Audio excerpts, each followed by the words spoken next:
Oh, Lord. How are you doing, Miss Nicci? Oh, man, I'm good. Thank you. Oh, Thank you my for having goodness. me. I'm so honored to have you on my show. Oh, man, it's a blessing to be here. So, tell us a little bit about who Nicci Who is. Oh, man. First. Right. If we can get through this interview without, like, rolling on the floor. Right. Oh, God. Well, hence the name Who, because I'm still trying to find myself, apparently, at 48 years old. So, but I do stand-up comedy all over the country. I've worked with some of the biggest comics in the world, actually. I've been blessed to do that. And I get to make people laugh. And now I just got information from an official doctor. What did you say? Immune system? It strengthens the immune system? And it also helps to release endorphins. And endorphins is like the natural hormone the feel-good hormone. Right, to make you happy. To make you happy. Like exercising releases endorphins also. Right, exactly. Right. I didn't know that. I can't wait to use all those big words on my friends when they're like, this is just a dream. I'd be like, look, I have a doctor friend who said endorphins and immune system strengthening. That's right. And I stand behind that as well. That's right. From an MD. So tell us, what inspired you to be a comedian? I don't want to work. I'm horrible with authority figures. I'm horrible. I was always a class clown, always silly. I love making people laugh. It always made me feel good, you know. So, and one day, I think I was listening to Richard Pryor. My mother was. I was too young, but late night, I heard my mother listening, and I just had to have some of it. It was just like I didn't understand what he was doing. I just knew he made me feel good when I listened, and I was like, what is that? And when I would express it to people, like, I want to tell jokes, they're like, go to school. Everybody said, go to school. You're a smart girl, go to school. So I was going to be a lawyer, believe it or not. Yeah, I took the LSAT and everything, and decided, no, that wasn't my calling. Worked corporate America. I worked on Viagra for a few years. That's what I remember. I was going to say, you had another background before you actually became... I worked for Pfizer and worked on Viagra. And did that for a while. Definitely wasn't my calling. I was still making people laugh. Even in, you know, I mean, if you're working on erectile dysfunction, it's got to be funny, you know. And so you're talking penises all day. It's great. So it's like, oh, my God, this is material all day. So I just would have a good time with that. And even my coworkers was like, why don't you try comedy?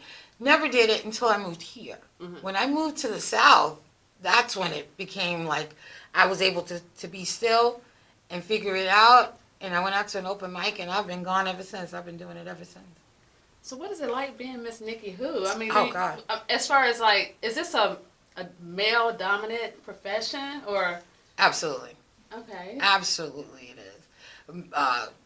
We're not even going to get into nationality, but sexism is definitely evident. But, you know, I'm a tough girl. I can handle it. So I give them just as much as they give me, you know? So, how do you come up with your acts? Life. That's the simplest way to put it because I'm not a good liar. So, I find myself, you know, being very factual a lot because I'm not a good liar. So, the good thing about comedy is I get to be as authentic as I can possibly be.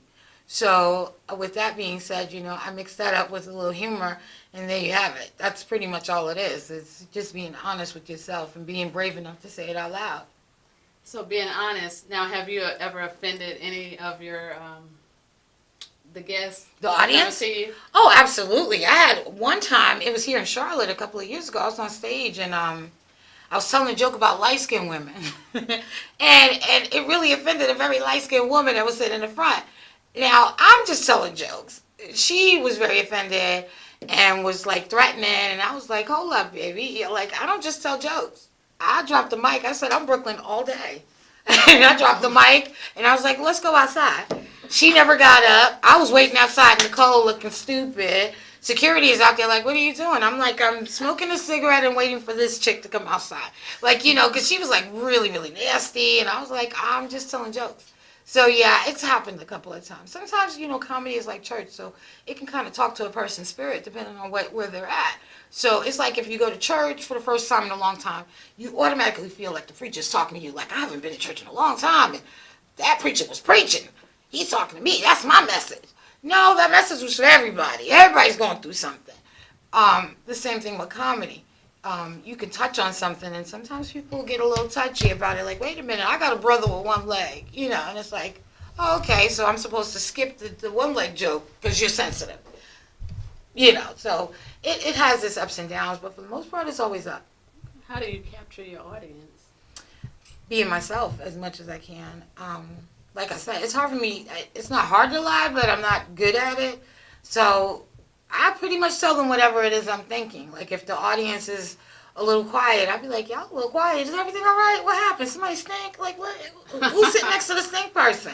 Like, like what's going on? Like, or I'll tell them, hey, that joke didn't work. I'll tickle yourselves if it doesn't work. You know what I mean?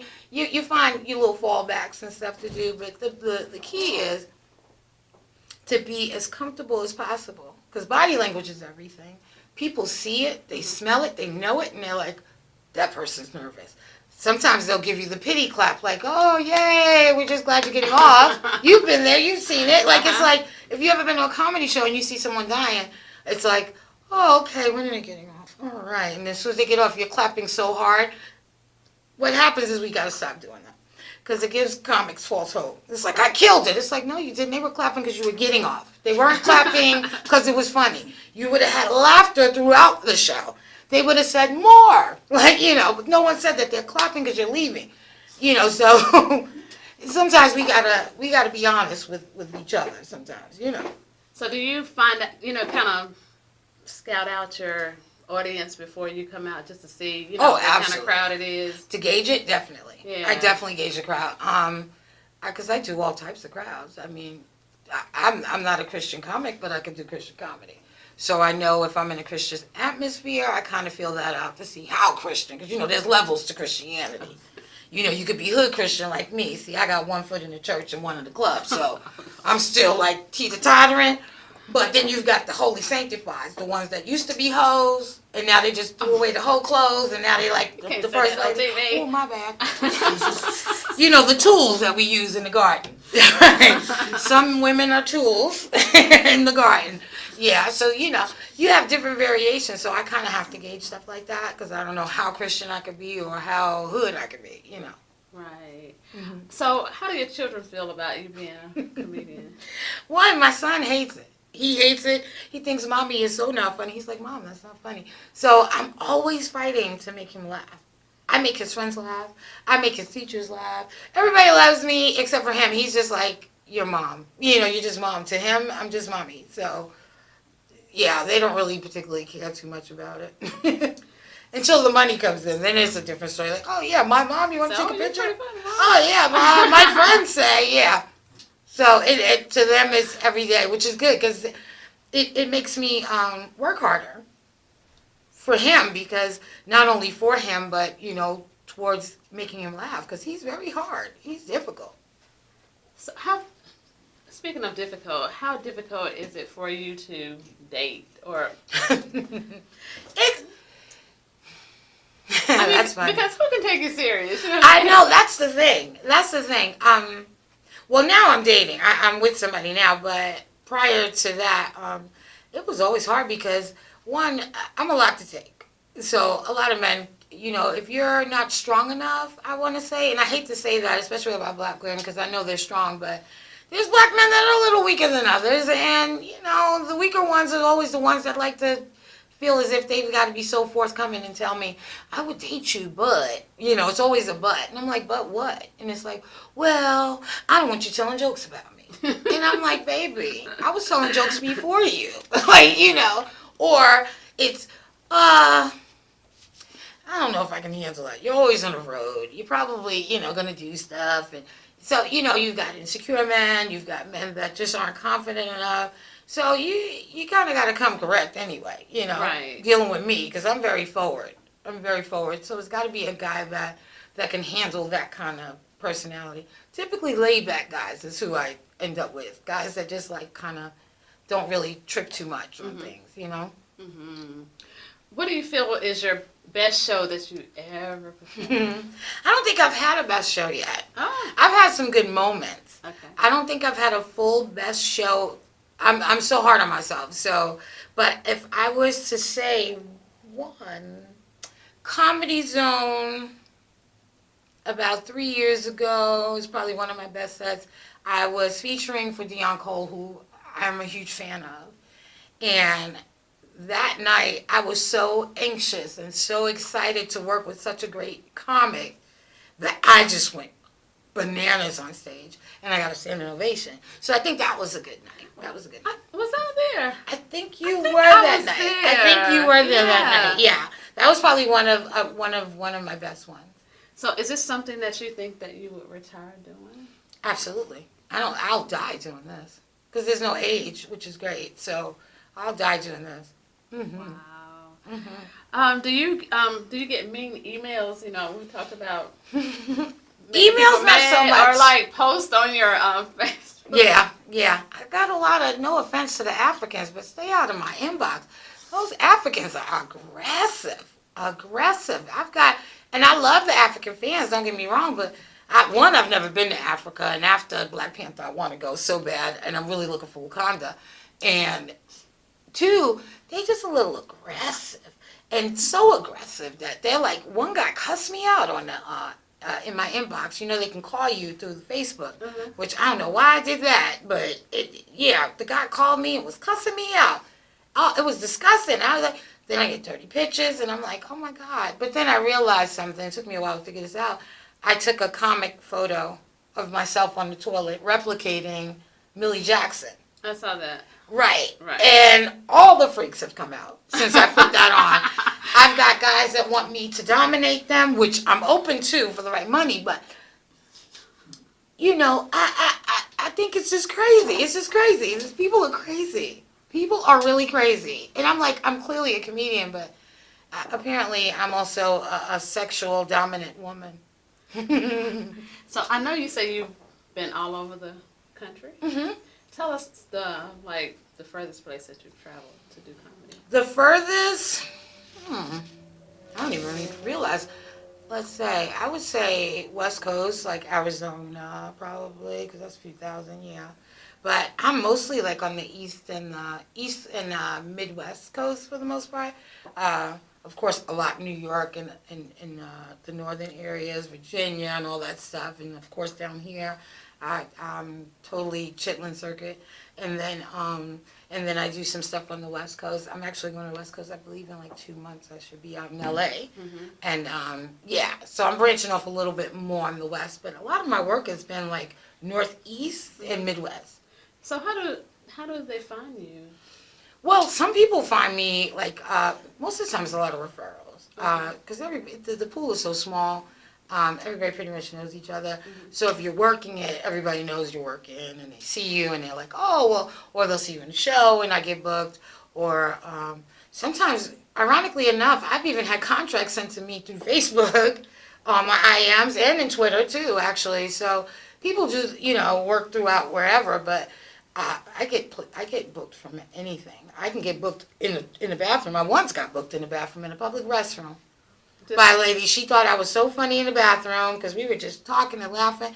And then she was like, somehow or another we got to, what do you do? And I said, I'm a comedian. She was like, that's why you're so funny. Oh my God, I need you. And I booked her in the bathroom while doing a number 2. It was awesome. Okay, so no, I'm gonna leave that. We were side by side. Okay. So if you could change anything in comedy, what would you change about it? That's a good question. I've never been asked that. That's a good one. That was a stumper right there. I know. Only the doc can do that. The racism and the sexism. Small or big. The racism and the sexism.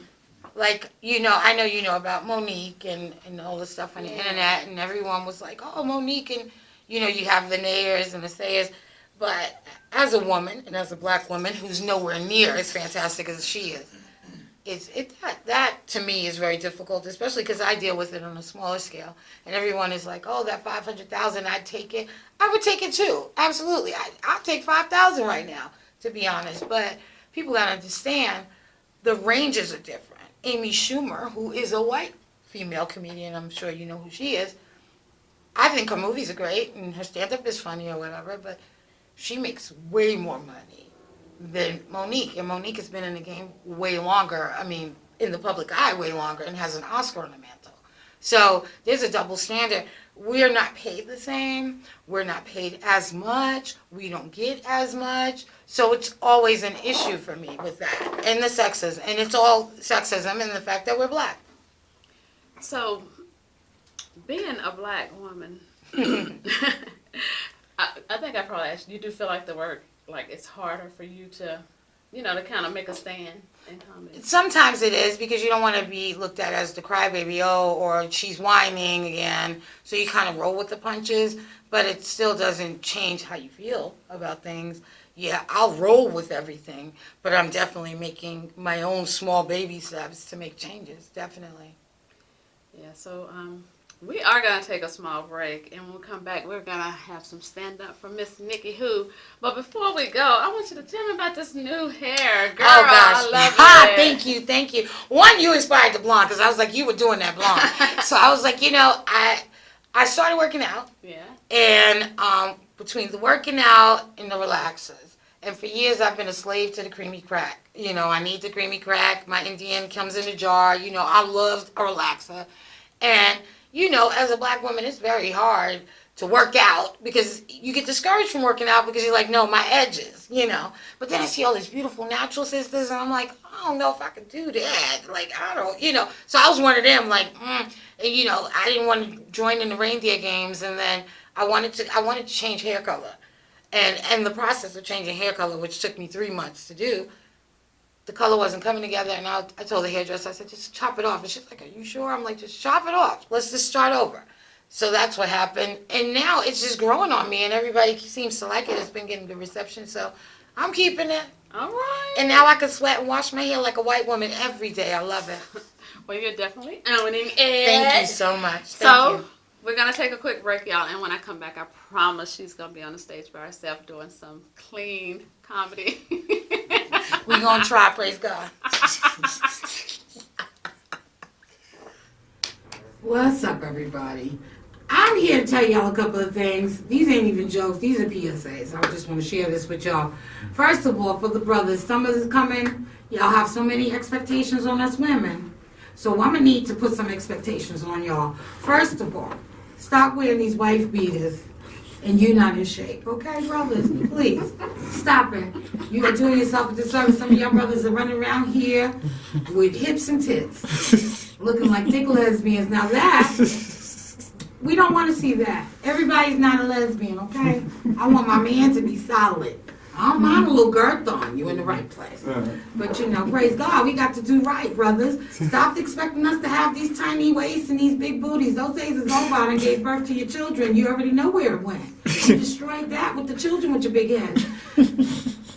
Stop with the expectations, brothers and sisters. Stop succumbing to these expectations. Because these women is going out in these streets and getting the wrong thing. You're going out and buying new booties and new breasts. It's unnecessary. Some of y'all, God, not even just God, just in general, I was brought up learning that you get what you need, not what you want. Some of y'all running around here because you wanted new booties, you went out and bought a new booty. Instead, what you needed was really a pinky toenail. Some of y'all running around here with 4 full toenails on your foot and your pinky toe is gone. Yet you let Ming Lee put that little spot of paint on that skin like that, and you wondering why your life is the way it is. That's your fault. That is you. It is all you, baby. I need y'all to do better, brothers. I need the sisters to do better too. Stop succumbing to social media. Just because it's on reality TV don't mean it's real, okay? I need us to do better. And you young girls do better. Stop putting these ugly babies up on Facebook like this. This ain't right. It ain't right. Now these children are globally ugly now. It's global. Everybody from Wakanda to the West Coast seen your ugly baby. Stop it. And I'm going to blame you other people that are sitting there hitting like. Stop hitting like on that ugly baby. You're not helping. You're hurting them. This is not just jokes. This is a PSA. I'm telling you, it's a public service announcement to all of you.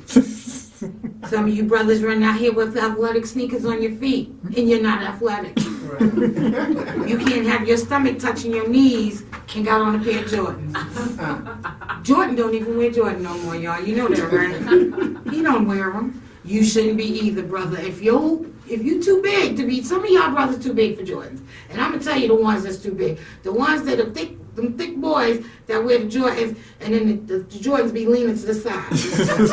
Look like leather socks on you. It's not right. It's not right. You're not athletic. Don't put on an athletic shoe. Put on something for support.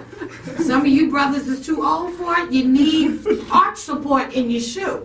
You need a pair of Easy Spirits, not Easy Jordans. 'Cause they don't make them. I'm gonna pray for y'all anyway, because you're crazy. Y'all got Trump in office now. Y'all crazy. But we gonna try to do better. But ladies, we gotta start with each other. We gotta start building each other up, black women. Cut this out. If you see a good looking woman, give her a compliment. If you see a bad looking woman, find something cute to say about her. The other day, I made my effort.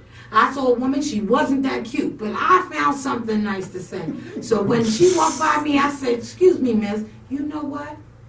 You've got great elbows." Yes, you do. Find something nice to say about somebody. Don't do them like that. Don't be hateful, because it's all up in your spirit. It's all up in your spirit.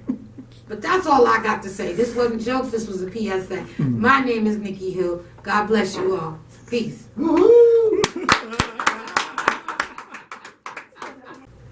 Was that some good comedy, or was that some good comedy? I'm so glad you kept it clean. Thank you. Yeah. You didn't get me in trouble. I did not. No. I did not. So I'm capable. I just wanted the world to know I am completely capable. let them know where you're going to be this week, Nicci. Well, this week I'm going to be at the Charlotte Comedy Zone at the NC Music Factory at 7 p.m. I'll be competing for the road to New York City, even though I'm from New York, but I'm taking a free trip to New York City with Kenan Thompson of SNL. So it's supposed to be a really big thing. I would love for you guys to come out and come and support and laugh and get free. Okay.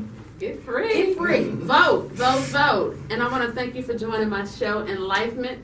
Join me right here every Winning Wednesday on the Wake Up Call Radio and TV network. We are growing, and guess what else we doing, y'all? What? Winning. That's what I'm talking about. God forever. Love that. Amen.